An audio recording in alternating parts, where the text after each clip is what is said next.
اور ایک چور وہ ہے جو نماز میں چوری کرتا ہے، یہ بدترین چور ہے۔ اسوأ الناس سرقۃ یسرق فی الصلاۃ، بدترین چور وہ ہے جو نماز میں چوری کرتا ہے۔ صحابہ نے عرض کیا یا رسول اللہ کیف یسرق، نماز میں کیسے چوری کرتا ہے؟ آپ نے فرمایا رکوع اور سجدہ صحیح نہیں کرتا، یہ نماز میں چوری ہے۔ کہیں ہم مسجد میں آ کر ایسی نماز تو نہیں پڑھتے جو نماز ہم پر لعنت بھیجے، کہیں ہم نے مسجد میں ایسی نماز تو نہیں پڑھی جس کو ہمارے چہرے پہ مارا جاتا ہے، کہیں ہم نے ایسی نماز تو نہیں پڑھی جو نماز ہمیں بد دعا دے رہی ہے، ضیعک اللہ کما ضیعتنی۔ الحمد للہ نحمده ونستعینه ونستغفره ونؤمن به ونتوکل علیہ ونعوذ باللہ من شرور انفسنا ومن سیئات اعمالنا، من يهده الله فلا مضل له ومن يضلله فلا هادي له، ونشهد أن لا إله إلا الله وحده لا شريك له، ونشهد أن سيدنا وسندنا وحبيبنا ومولانا محمدا عبده ورسوله، أما بعد فأعوذ بالله من الشيطان الرجيم، يا أيها الذين آمنوا استعينوا بالصبر والصلاة، صدق الله العلي العظيم۔ درود پاک پڑھیں۔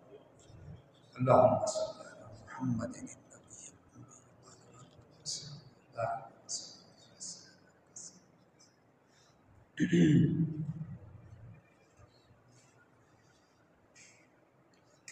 میرے محترم بزرگوں اور عزیز بھائی، جیسے کہ آپ کے علم میں ہے، گزشتہ جمعہ میں نے نماز کے متعلق اور نماز کی فرضیت، نماز کی اہمیت کے متعلق معروضات پیش کیے تھے۔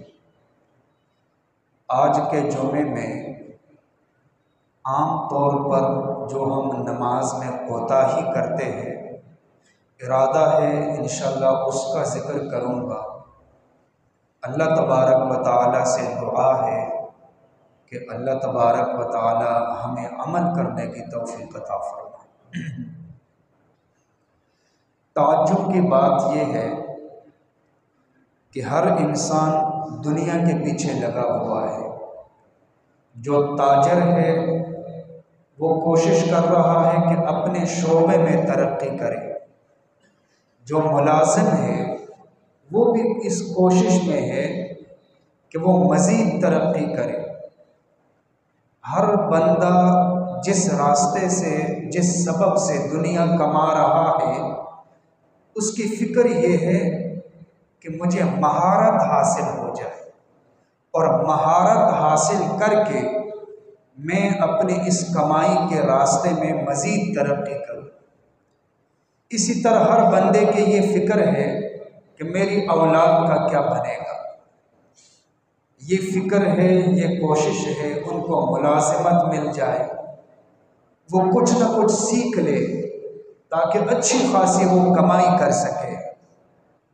لیکن افسوس یہ ہے کہ کبھی ہم نے یہ بھی فکر کی ہے کہ ہمارے اخلاق کی اصلاح ہو جائے، ہمارے اعمال کی اصلاح ہو جائے، ہماری نمازوں کی اصلاح ہو جائے، ہم سنت کے مطابق تجارت کرنے والے بن جائیں، ملازمت کرنے والے بن جائیں، ہماری اولاد کی نمازوں کی اصلاح ہو جائے اور ہماری اولاد کے اعمال کی اصلاح ہو جائے، اخلاق کی اصلاح ہو جائے۔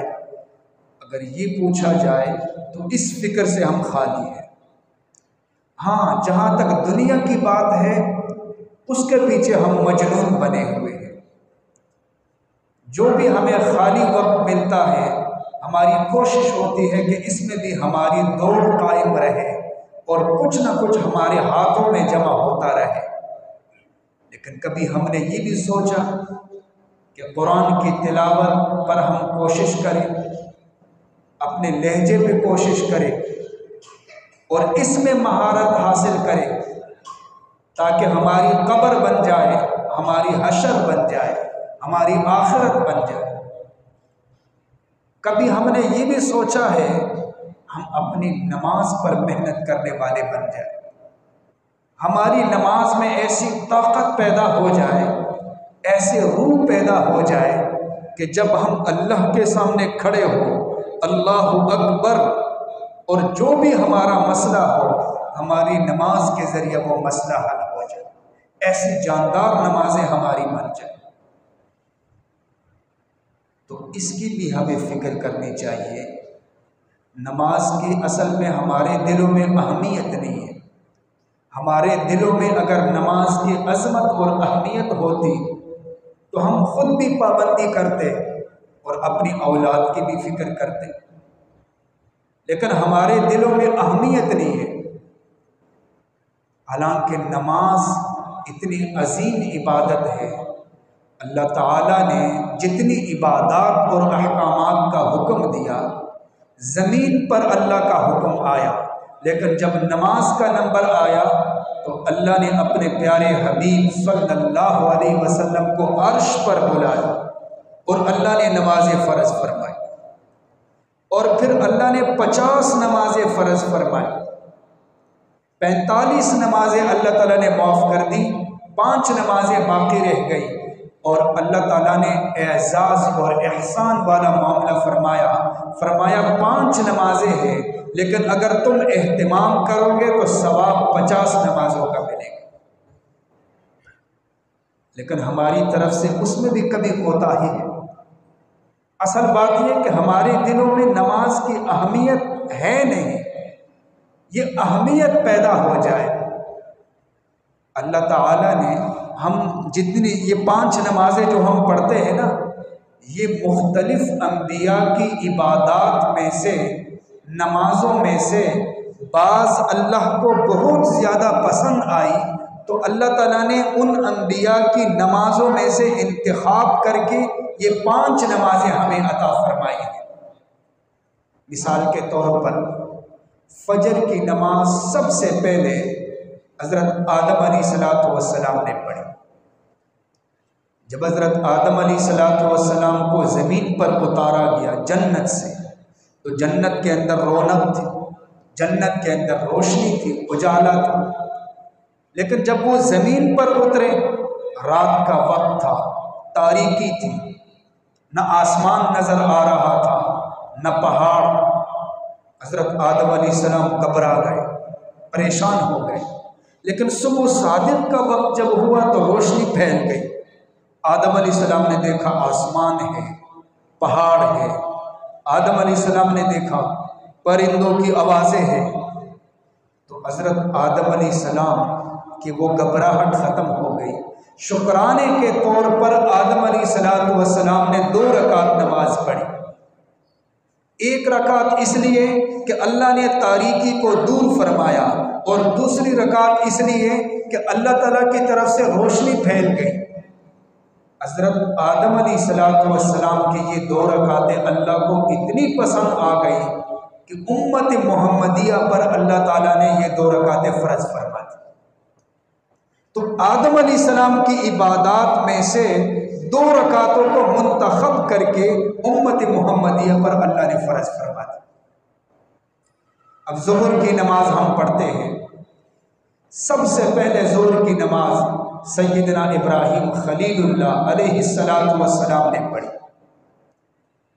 جب ابراہیم خلیل اللہ کا امتحان لیا اللہ نے، اور اسماعیل ذبیح اللہ جو ابراہیم خلیل اللہ کا اکلوتا بیٹا تھا، بڑی محبت تھی ابراہیم علیہ السلام کے دل میں، اللہ نے امتحان میں ڈال دیا، فرمایا اپنے بیٹے کو ذبح کرے۔ بڑا مشکل امتحان تھا، کٹھن مراحل تھے۔ اب ابراہیم خلیل اللہ نے خواب دیکھا، میں اپنے بیٹے کو ذبح کر رہا ہوں۔ قرآن کہتا ہے یا بنی انی اری فی المنام انی اذبحک ابراہیم خلیل اللہ نے اپنے بیٹے کو مخاطب کیا، فرمایا میرے بیٹے، میں نے دیکھا کہ میں خواب میں آپ کو ذبح کر رہا ہوں، فانظر ماذا ترا، اپنی رائے پیش کرے۔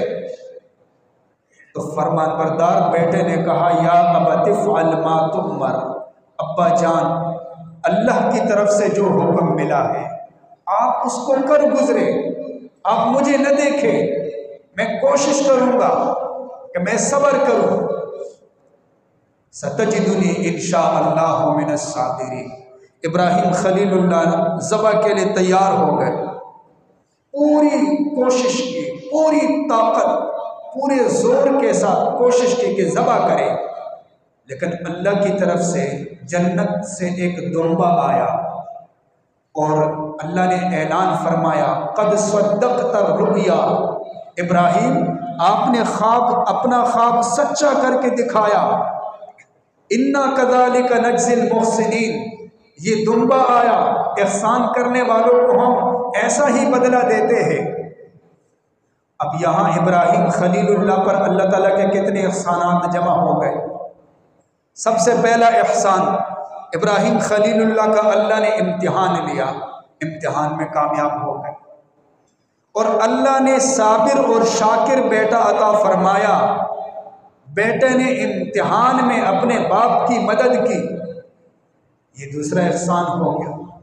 تیسرا احسان، اللہ کی طرف سے جنت سے دمبا آیا، اور چہارم احسان، اللہ نے براہ راست ابراہیم خلیل اللہ کو خطاب فرمایا۔ یہ 4 احسانات تھے، 4 احسانات کے بدلے میں ابراہیم خلیل اللہ نے 4 رکعتیں شکرانے کے طور پر پڑھی۔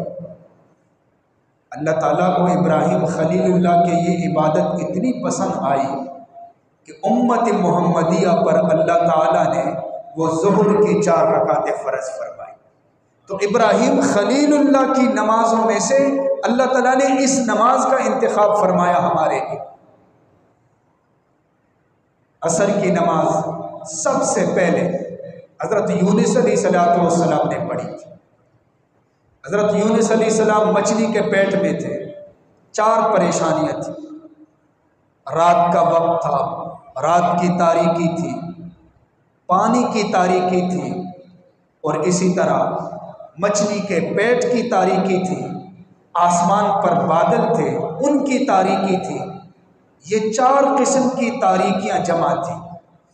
اسباب کی دنیا میں یونس علیہ السلام کے بچنے کا راستہ کوئی نہیں تھا مچھلی کے پیٹ میں، لیکن یونس علیہ السلام نے مچھلی کے پیٹ میں اپنے رب کو پکارا، فنادا فی الظلمات اللہ الہ الا انت سبحانک، اللہ آپ کی ذات معبود ہے، آپ کی ذات مسجود ہے، مجھے کوئی نہیں بچا سکتا۔ اسباب یہاں فیل ہو گئے، بچنے کا کوئی راستہ نہیں، لیکن انت سبحانک، آپ کی ذات پاک ہے، عیب سے پاک ہے، آپ اسباب کے محتاج نہیں ہیں، آپ بغیر اسباب کے بھی بچانے پہ قادر ہیں۔ اللہ میں آپ کو پکار رہا ہوں، آپ مجھے بچائیں۔ اللہ فرماتے فاستجبنا له فنجیناہ من الغم، حضرت یونس علیہ السلام نے مچھلی کے پیٹ سے پکارا، ہم نے سنا، ہم نے ان کی دعا کو قبول کیا اور پریشانی کو دور کر دیا۔ حضرت یونس علیہ السلام کو نجات مل جاتی ہے تو 4 تاریکیاں ہیں۔ جب یونس علیہ السلام کو نجات ملتی ہے تو وہ اس کے بدلے میں 4 رکعت نماز شکرانے کے طور پہ پڑھتے ہیں، 4 رکعت نماز۔ اور اللہ نے یہ احسان فرمایا کہ اللہ تعالیٰ کو یہ نماز اتنی پسند آتی ہے کہ اللہ امت محمدیہ پر اس کو فرض فرما دیتے ہیں۔ مغرب کی نماز سب سے پہلے حضرت داؤد علیہ السلام نے پڑھی تھی۔ حضرت داؤد علیہ السلام سے لغزش ہو گئی، پھر اس کے بعد توبہ کی، اللہ تعالیٰ نے داؤد علیہ السلام کی توبہ کو قبول فرمایا، فغفرنا له ذلك، قرآن کے اندر اس کا تذکرہ ہے۔ تو حضرت داؤد علیہ السلام نے 4 رکعت نماز کی نیت مان لی شکرانے کے طور پر کہ اللہ نے میری لغزش کو معاف فرما دیا اور میری توبہ کو قبول فرما دیا۔ لیکن جب 3 رکعتیں پوری ہو گئی تو لغزش کے احساس کا ایسا غلبہ ہوا کہ 4م رکعت کے لیے اٹھ نہ سکے، ایسے روئے اور ایسا غلبہ ہوا کہ 4م رکعت کو نہ ملا سکے، صرف 3 رکعتیں پڑھ سکے۔ اللہ کو حضرت داؤد علیہ السلام کی یہ 3 رکعتیں اتنی پسند آ گئی کہ اللہ نے امت محمدیہ کے لیے مغرب کی نماز کے طور پر یہ 3 رکعتیں فرض فرما دی۔ یہ حضرت داؤد علیہ السلام نے سب سے پہلے پڑھی تھی۔ اور عشاء کی نماز کے بارے میں کتابوں کے اندر 2 قول ملتے ہیں۔ پہلا یہ ہے کہ یہ حضرت موسیٰ علیہ السلام نے سب سے پہلے پڑھی تھی۔ جب حضرت موسیٰ علیہ السلام حضرت شعیب علیہ السلام کے پاس تھے، 10 سال بکریاں چرائی، پھر اللہ کا حکم آ گیا کہ آپ مصر واپس جائیں۔ اب یہ طویل سفر تھا، مشکل ترین سفر تھا، اور راتوں رات جو ہے یہ سفر جاری رہا۔ راستے میں حضرت موسیٰ علیہ السلام کو روشنی کی ضرورت پڑی، تو جب موسیٰ علیہ السلام نے کوشش کی، ایک روشنی ان کو نظر آ گئی دور سے، طور کے پہاڑ کی طرف جب حضرت موسیٰ علیہ السلام گئے، روشنی کو دیکھا، جیسے کہ قرآن کے اندر ہے نودیا، اللہ کی طرف سے آواز آ گئی، فلما اتاہا نودی یا موسیٰ، اللہ کی طرف سے آواز آ گئی، اے موسیٰ انی انا ربک، میں رب ہوں، میں آپ کا رب ہوں، فاخلعنا علیک، جوتا اتاریے، انک بالوادی المقدس طویٰ، آپ کو پتہ ہے آپ مقدس وادی طویٰ میں ہو، وَأَنَا اخْتَرْتُكَ فَاسْتَمِعْ لِمَا يُوحَىٰ، اور اے موسیٰ میں نے نبوت کا تاج پہنا دیا تجھے، اب جو وحی آئے گی آپ سنیں اور آگے بیان کریں۔ حضرت موسیٰ علیہ السلام اس سے پہلے بڑے پریشان تھے، رات کا سفر تھا، بچے بھی ساتھ تھے۔ حضرت ہارون علیہ السلام کی فکر تھی کہ ہارون علیہ السلام کس حال میں ہوں گے، فرعون کا خوف تھا کہ جب میں واپس مصر جاؤں گا فرعون تو میرا جانی دشمن ہے، یہ کئی خطرات تھے۔ جب اللہ نے احسان فرمایا، نبوت کا تاج پہنایا، تو حضرت موسیٰ علیہ السلام نے شکرانے کے طور پر 4 رکعت نماز پڑھی، اور اللہ کو وہ 4 رکعتیں اتنی پسند آئی کہ امت محمدیہ پر اللہ نے وہ 4 رکعتیں عشاء کی نماز کے طور پر فرض فرما دی۔ دوسرا قول یہ ہے کہ عشاء کی نماز حضرت محمد صلی اللہ علیہ وسلم نے سب سے پہلے پڑھی تھی۔ یہ دونوں قول کتابوں میں موجود ہے۔ تو میں بتا رہا تھا کہ ہمارے دلوں میں نماز کی اہمیت نہیں ہے، عظمت نہیں ہے، حالانکہ نماز ایک عظیم عبادت ہے۔ قیامت کے دن جب اللہ تعالیٰ حساب کتاب شروع فرمائیں گے، نماز سے شروع کیا جائے گا حساب کتاب۔ اول ما یحاسب بہ العبد الصلاۃ، سب سے پہلے نماز کے بارے میں سوال، حقوق اللہ میں سے اور حقوق العباد میں سے سب سے پہلے قتل کے بارے میں سوال ہوگا۔ تو اتنی اہم عبادت ہے لیکن ہمیں اس کی کوئی فکر نہیں، ہم اس کو سیکھیں۔ بعض ساتھیوں کو سورہ فاتحہ بھی یاد نہیں ہوتی، بڑی پابندی سے آتے ہیں، رات کو بھی جو ہے صبح کی نماز میں بڑی پابندی سے، باقی نمازوں میں، لیکن اتنی ان کو توفیق نہیں ملتی کہ وہ اپنی نماز پہ محنت بھی تو کرے کہ نماز پڑھتے کیسے ہیں، نماز کا ظاہری حلیہ بھی بنا دے اور نماز کا باطن کیا ہے اس کو بھی سیکھ لیں۔ نماز کے اندر اپنے ظاہر کا خیال رکھنا بھی ضروری ہے، نماز کے اندر اپنے باطن کا خیال رکھنا بھی ضروری ہے۔ ظاہری ڈھانچہ کافی نہیں ہے، دل 100% اللہ کی طرف ہو، پوری کوشش ہو کہ میں جبار اور قہار ذات کے سامنے کھڑا ہوں، ہم کلام ہوں اس ذات کے ساتھ، وہ قادر ہے، وہ اللہ میری شکل کو بدل سکتے ہیں، انسانی شکل ہے میری، کسی جانور کی شکل کے ساتھ بھی وہ بدل سکتا ہے، وہ اس پہ قادر ہے۔ یہ ہمارے ذہن میں ہو۔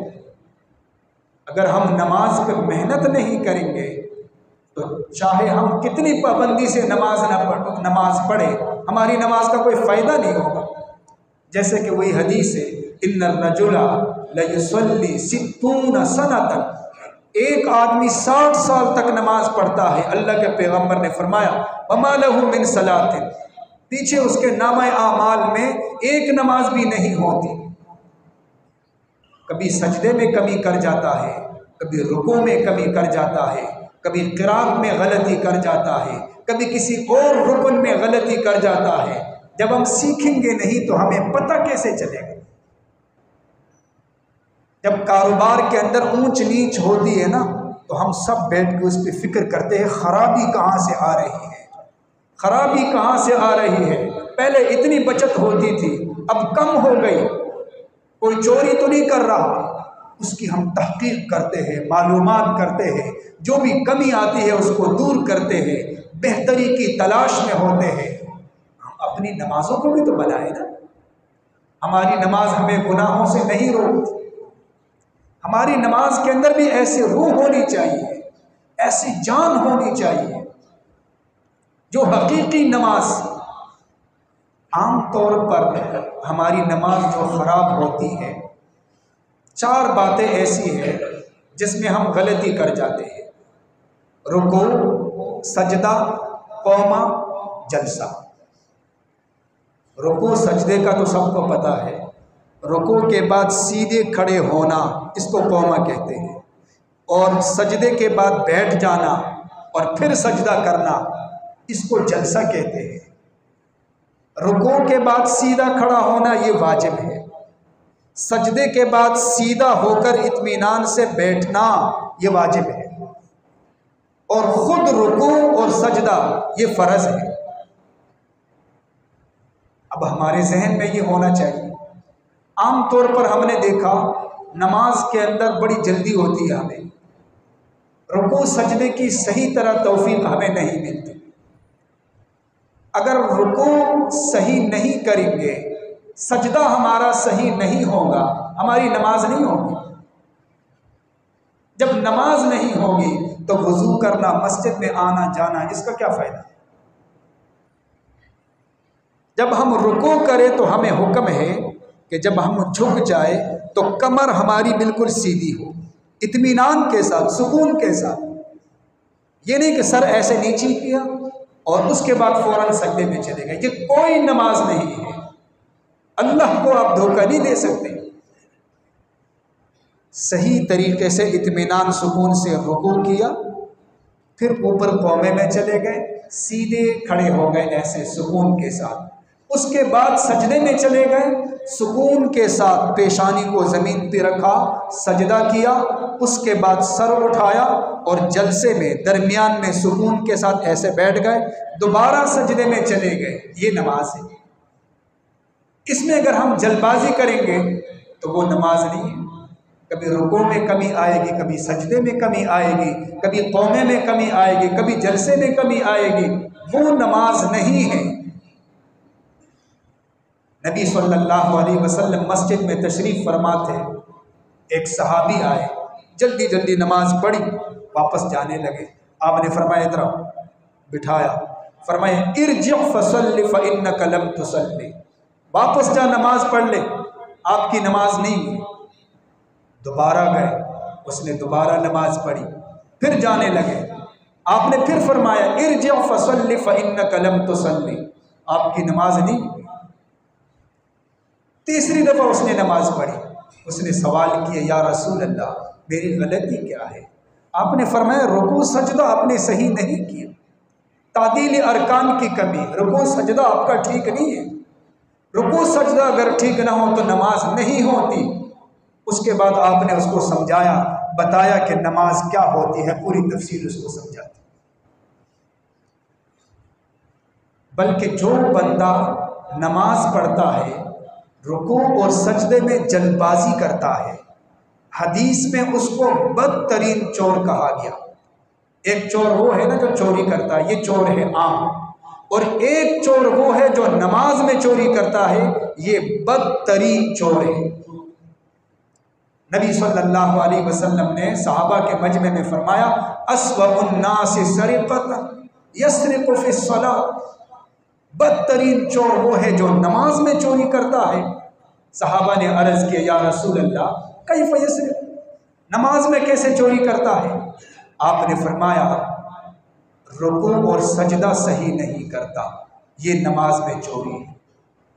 تو کہیں ہم مسجد میں آ کر نماز میں چوری تو نہیں کرتے؟ یہ ہمیں سوچنا چاہیے۔ کہیں ہم مسجد میں آ کر ایسی نماز تو نہیں پڑھتے جو نماز ہم پر لعنت بھیجے؟ کہیں ہم نے مسجد میں ایسی نماز تو نہیں پڑھی جس کو ہمارے چہرے پہ مارا جاتا ہے؟ کہیں ہم نے ایسی نماز تو نہیں پڑھی جو نماز ہمیں بد دعا دے رہی ہے ضیعک اللہ کما ضیعتنی، جیسے تو نے مجھے ضائع کیا اللہ تجھے بھی ایسا ہی کرے۔ اس لیے اپنی نماز میں محنت، نماز خوبصورت حسین،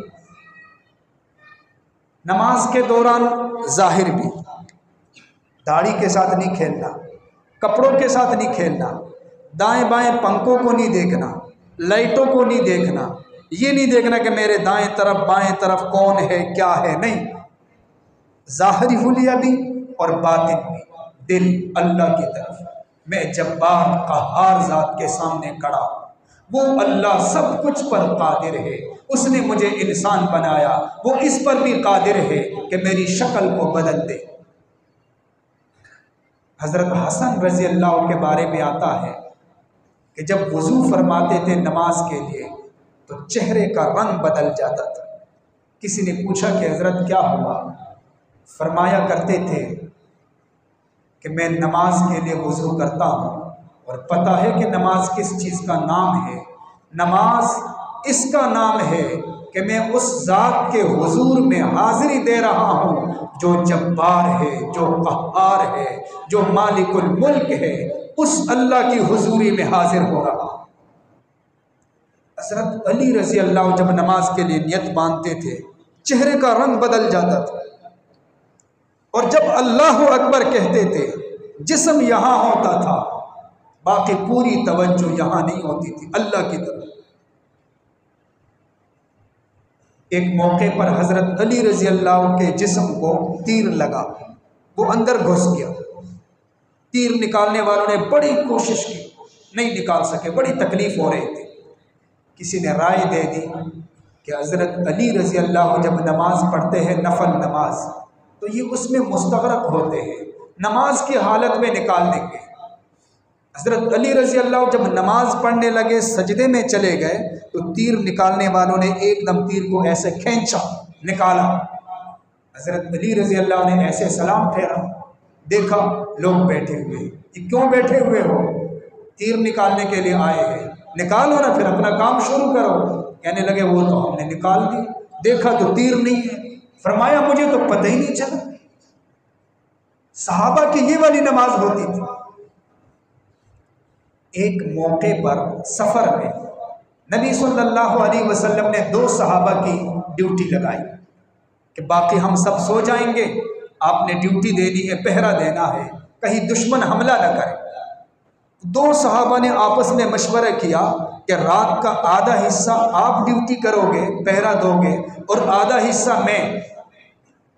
تو جو ایک صحابی سو گئے، دوسرے صحابی نے نماز کی نیت مان لی، شروع ہو گئے۔